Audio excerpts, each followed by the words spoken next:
This is the Fantasy Football 411 podcast. The best place to get the latest 411 on your fantasy football team. Here are your hosts, Alex and Amanda. And welcome back to another episode of the Fantasy Football 411 podcast. We are your hosts. I am Alex. And I'm Amanda. And in this episode, we are going to give you the latest 411 for your fantasy team, as this is the best place to get the latest 411 for your fantasy team. We're also going to get into the Week 8 matchups, some things that happen that you should know about, the waivers for Week 9, and then we're going to close this episode out with our takes on the Week 9 matchups. How did you do this past week? I won in a league, and then I still have Shepard in tonight and going against Mahomes and Hill. So, oh yeah, and here we have, this episode is being recorded before the Giants Kansas City game. So if anything happens in that game, just know you can find us on Twitter at FanFootball411. We'll put it there. That being said, let's get right into it. Here's the latest 411. All right, starting out with the injuries, and I'm not even talking about my week because I lost in both leagues. That's why I'm getting right into the 411. There's nothing to talk about. Hopefully when McCaffrey comes back and Kittle comes back, my team will look a lot better. But for injuries, the biggest one that stood out was quarterback Jameis Winston tore his ACL and has MCL damage, so he is out for the season. Very sad story. He was doing great. The Saints ended up winning against the Buccaneers. Somehow, I don't know how. Trevor Siemian played a good game though. we also have Rob Gronkowski. He left the game with back spasms. I think he'll be back. I think it's just something, no pun intended, he'll be back. But it was just a freak thing. It's too late for those types of chips. So running back James Robinson avoided a serious ankle injury, but is still day to day. So keep that on your radar if you are a Robinson owner. Running back Justin Jackson left with a quad injury and did not return. Quarterback Sam Darnold left with a concussion after a serious hit. There was actually 2 serious hits, but the second one took him out. He should be okay as long as he clears concussion protocol, but stay tuned. I don't think you're really playing him. If anything, you should be more worried about the players on Carolina Panthers. Running back Damian Williams left the game with a knee injury. Wide receiver Jalen Reagor left with an ankle injury right after he had a controversial touchdown that got called back. So it's a bad way to leave a game.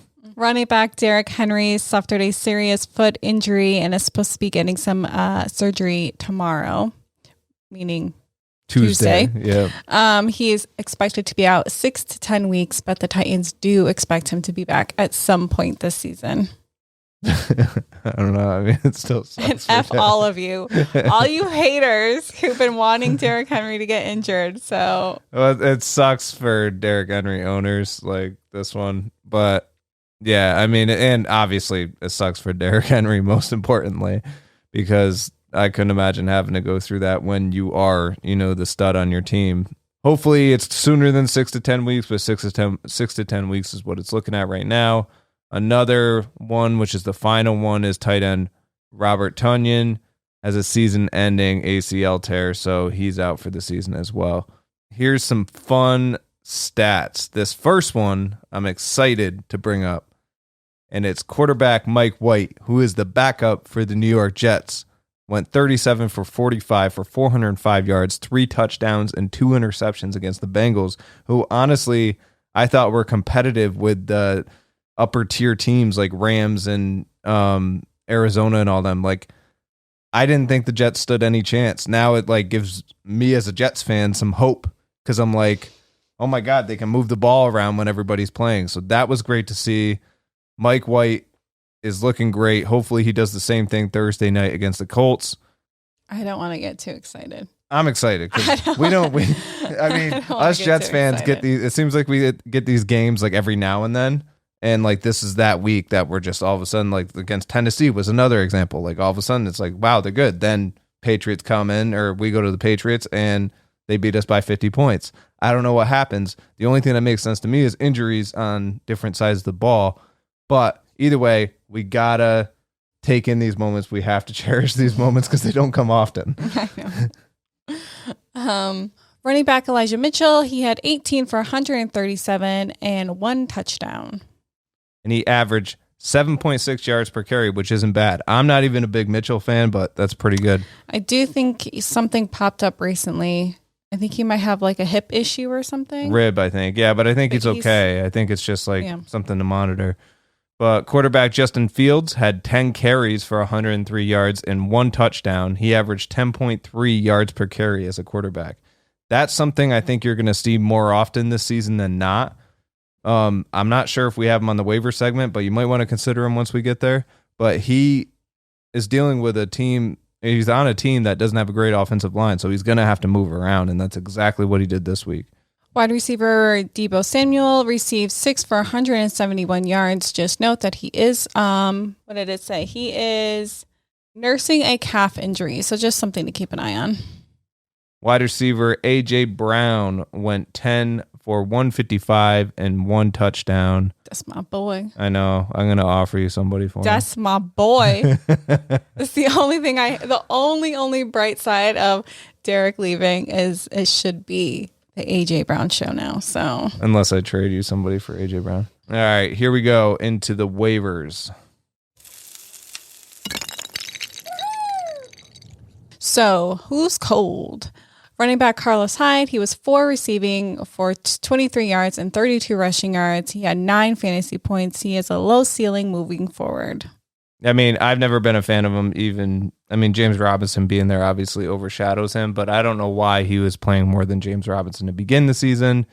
That's why he's here in the cold. You can pick him up if you want. If James Robinson's out, obviously he's going to get some volume, but you're also talking about the Jacksonville Jaguars. You're not going to be getting, Derrick Henry level talent, healthy Derrick Henry, my bad.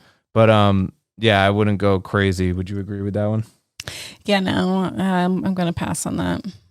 Another one that came up that I feel is on a lot of people's radars, it might be on their hot side of things, but running back Jarrett Patterson, he led in rushing on Washington this week, and he could become something. I just don't like this whole 3-headed monster thing that happens with teams, and that seems like what it is right now. Antonio Gibson is dealing with a fractured shin or whatever it was, and you have J.D. McKissick there who is the pass catching back. So the PPR one to get would be J.D. McKissick. I mean, if he's on waivers, he's beyond this segment. You should already have him. But Jarrett Patterson is somebody to watch, and if you have stash room on your team, go ahead and stash him. He's going to get volume of some sort. We just don't know what it is yet. Tight end Pat Freiermuth.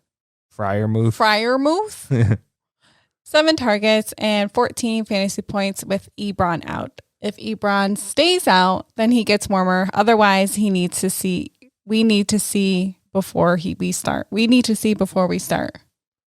Yeah, it looks great. That was your wording. Okay. Yeah. It looks great. Like to see him play this way, 14 points for a tight end. It's awesome. I mean, I'm in a way, I'm a little jealous here because I started Hunter Henry, who got me 4, but Freiermuth is somebody that's kind of new to production here. With Ebron out, yeah, I would start him any week that Ebron doesn't play 100%. Would I dump the bank on him? No, because it's a tight end. Or I wouldn't even say it's a tight end because there's not a lot of tight ends. But it's a tight end we're not sure about yet. Now, if he comes out 2 to 3 weeks from now and he's consecutive each week, yeah, that's when he gets moved into the hot segment and we talk more about it. But right now, I wouldn't dump your fab on him, but I would make him a pickup. I was going to add for our cold section is Russell Gage.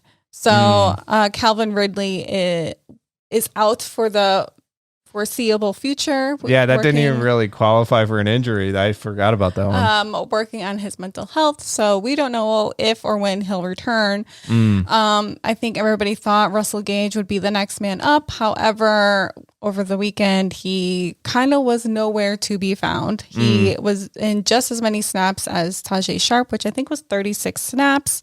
So that's a whole, as a Calvin Ridley owner, I'm not even going to try to get into that mix. Well, you're also a Kyle Pitts owner though. So yeah, So at least you get to bank on that a bit. But I think that's in a different league. Oh, true. But either way, you get to bask in it somehow. The bright side to it this week, I think we noticed with Calvin Ridley out, it looked like Mike Davis, Tajay Sharp, and Pitts were getting most of the volume. So Tajay Sharp would be a target. I keep him in the cold with Gage here. If I had my vote, I'm not going to pick him up, but if I had my vote between the two, I would think Russell Gage would come out as the better one. But right now, I'm really banking on Cordero Patterson having some volume with Calvin Ridley out, even though Mike Davis seemed to be getting more now that Calvin Ridley was out. But it's kind of a situation you don't really want to flirt with too much unless you already have a Kyle Pitts, Mike Davis, or Cordero Patterson. Russell Gage and Tajay Sharp are a little risky right now. But if you want somebody to stash, then obviously stash which one you feel is best, because that's really where we're at right now with information. Who's hot?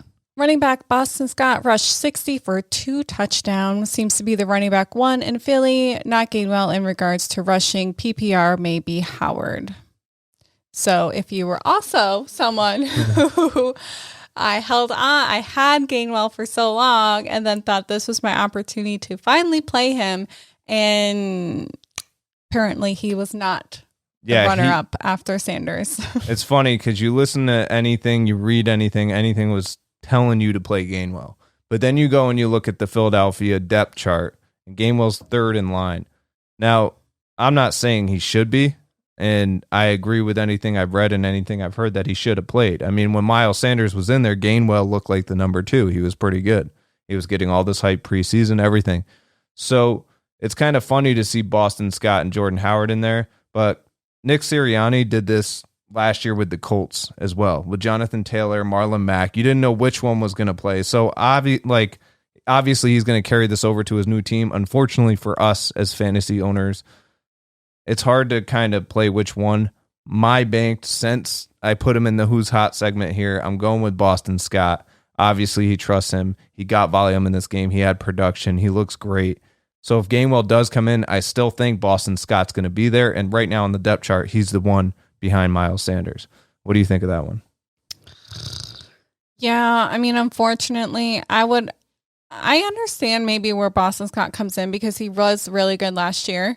But the whole Howard thing, I don't know why he was thrown in there, why he was playing. I feel like Gainwell should have been in there before Howard. So, I mean, obviously Boston Scott, is the next man up. So snag him if you need a running back now. But it's unfortunate for us, Gainwell, because it's like, do we drop him or do we keep him? I don't know. But still, I mean, even with Boston Scott getting volume, let's just say he's the one moving forward until Sanders comes back, which is at least another 2 weeks, I believe.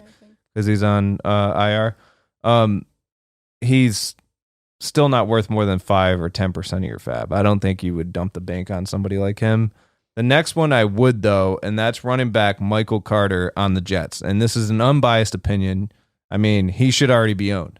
I'm just assuming he's not on your league if you're lucky, because he's taken in both of mine. He had a 70% target share in consecutive games now, and he's been a beast.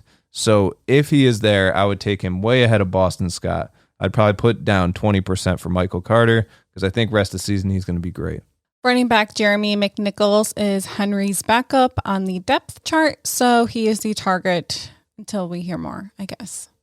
Yeah, it's tough. Like they just brought in Adrian Peterson. They have, Dontrell Hilliard, I think, is one, and then Darrington Evans, who's on IR and he's not projected to come back this season. So that's kind of relieving in a way because a lot of people were thinking he'd be next up. But Jeremy McNichols is the one to target for now. At this point in the season, if you are a Derrick Henry owner, you're going to dump the bank on Jeremy McNichols. Would I put $100 down if I have all my fab left? No. I would put it just makes it a little trickier now that Adrian Peterson is a factor. So what it's going to be, from what I'm hearing, is that Jeremy McNichols is the third down back and Adrian Peterson is the first and second down back.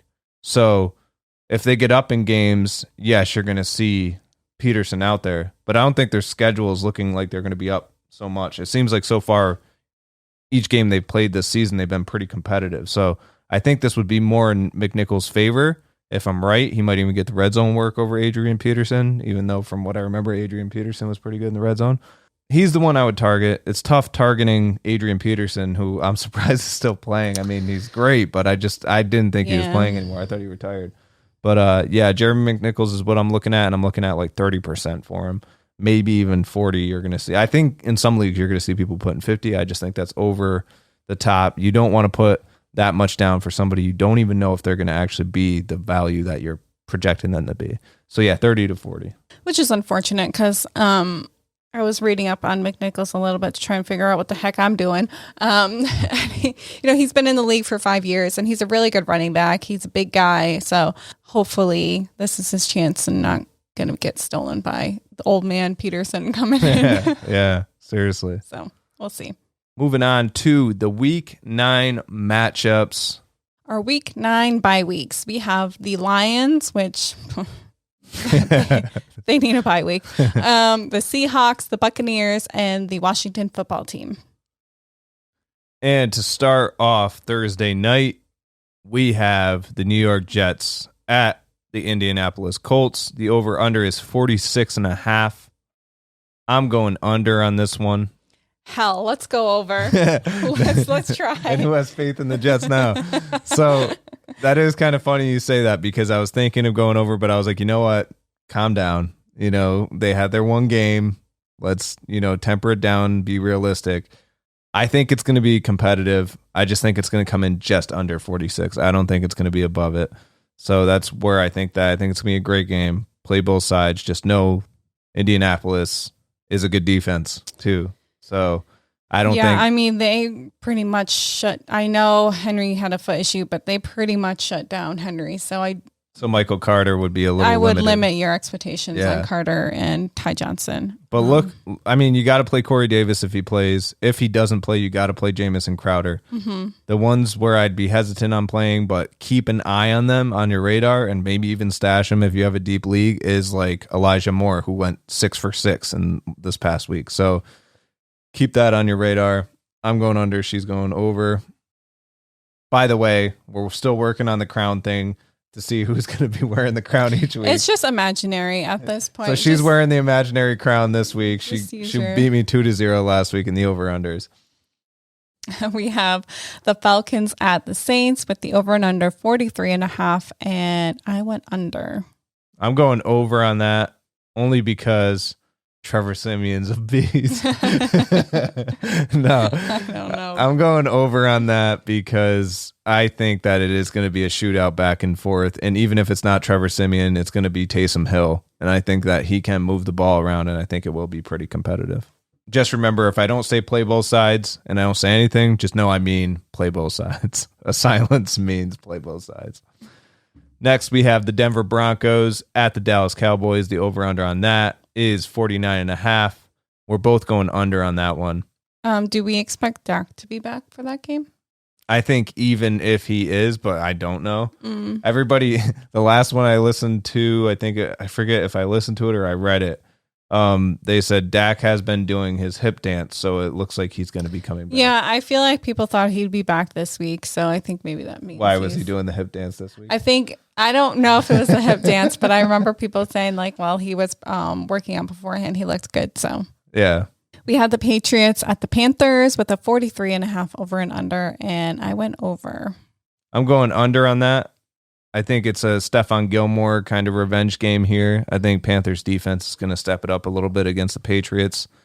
I think the Patriots will win it on offense. I just think the Panthers will put up a fight on defense, keep the score low. Do you think that Sam Darnold is going to have some PTSD going against New England? It could be. He was a Jet. Very well. That is true. He has a better team, and we might see McCaffrey back this week. So if McCaffrey's back, that'll be great. Mm-hmm. I still don't think I'm going to play him, though, just because Belichick always singles out one player, and my luck, it'll be McCaffrey. But I guess being a McCaffrey owner, you have to play him no matter what. So just know that might happen. Patriots are going to lock somebody down. He would make the most sense. So, yeah, you're obviously not playing Sam Darnold, and you're tempering expectations here because of Judon and the Patriots defense shutting him down. But you do have to play both sides here. Not Robbie Anderson. I mean, you could pretty much drop him at this point. But he got hit pretty hard. Oh, true. That was. Yeah, he got leveled, but he's already a twig, so I don't know how he takes the hits he does anyways. Yeah, I don't know. It looks pretty bad going. It's like his ribs. But we have the Vikings at the Ravens with a 49.5 over and under, and we both went over.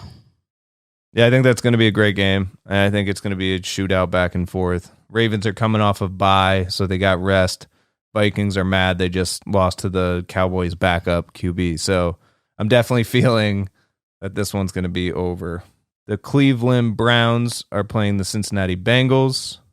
Over-under on this, 45.5. We're both going over. Once again, it's an angry game. They're both really angry.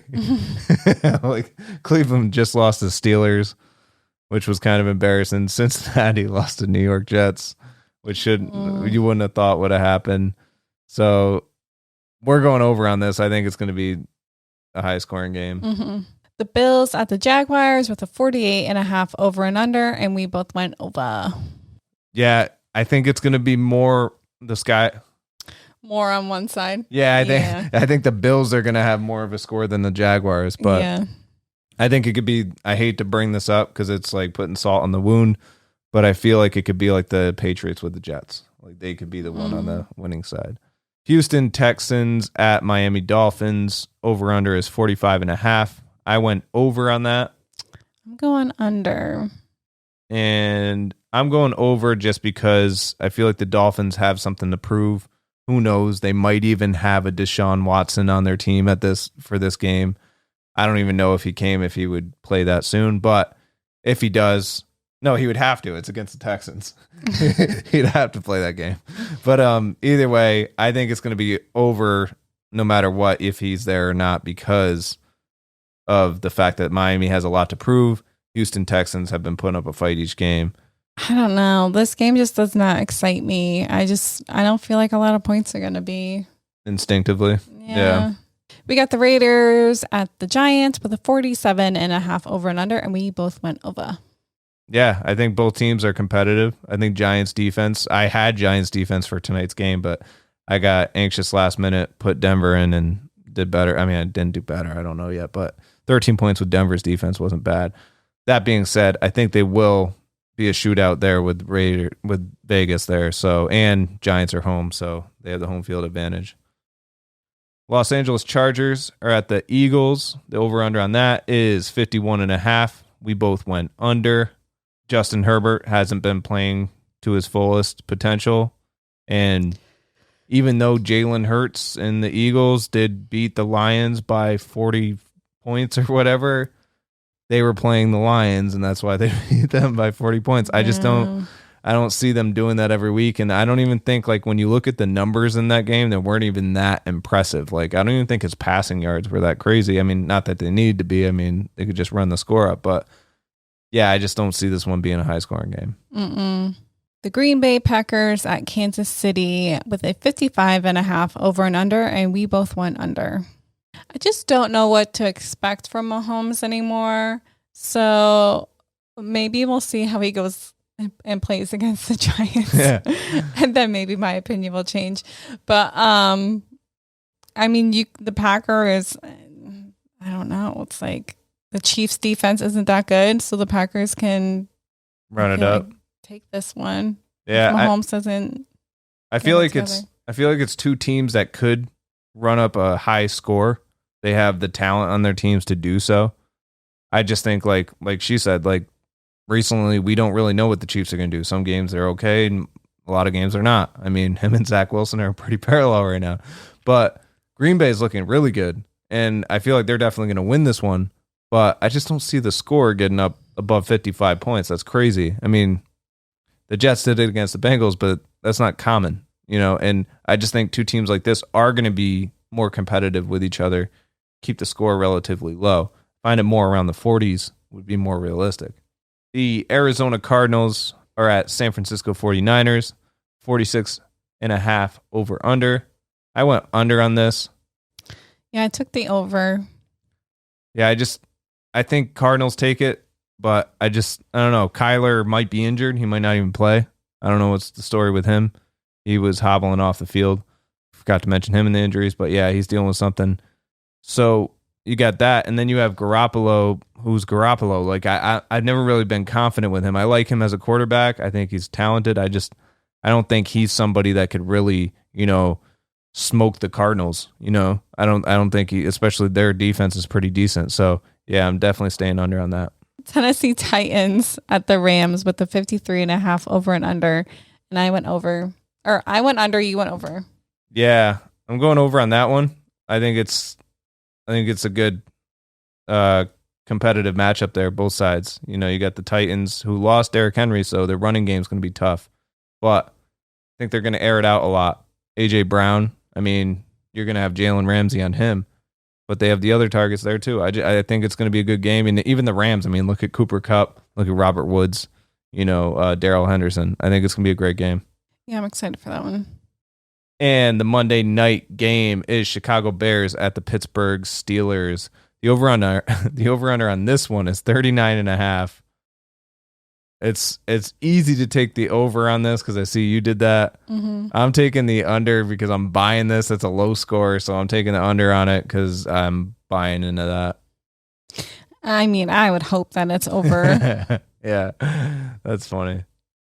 So that's pretty much it for this episode. If you have any questions, hit us up on Twitter at FanFootball411. See us on YouTube. If you're watching this on YouTube, please subscribe. We thank you for all the support so far. Follow us on social media at the same handle, FanFootball411. Oh, yeah. Good luck. I need luck too. So can I get some good luck in week 9? You can get some sleep. Passing out over here.